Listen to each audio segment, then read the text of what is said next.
Yaya, bakit yon?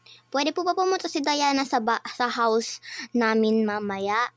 Bakit anong gagawin nyo? May papagkwentuhan lang po kami, Yaya. Pwede po ba? You better ask your parents first muna, Lia. Okay po.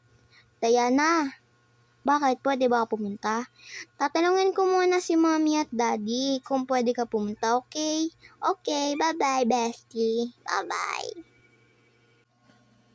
Okay, andito na tayo. Mami, come here na. Oh, andito na pala ang pinakamaganda kong baby. What is it, baby? Pwede po pong pumunta dito yung best friend ko mamaya. Bakit nagagawin niya, baby ko? Nagagawin lang po kami and we're talking about some stuff, some random things, yeah. Of course, pwede naman. Para sa'yo, pwede. Thank you so much po, Mami. Love you. Oh, yeah, puntahan mo na yun at ayusin mo na yung mga gamit niya.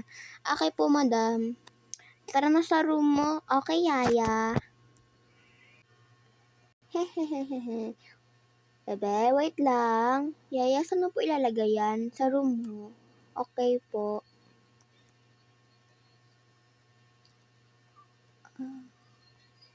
Yaya, iwan mo na lang yan dyan. Magbibihis lang ako.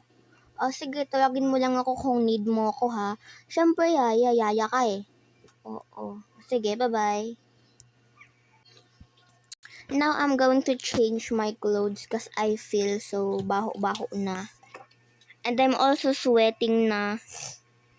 So, I guess I'll put my bag here. And I'll wear this. This is so comfy, pero gusto ko talaga siya.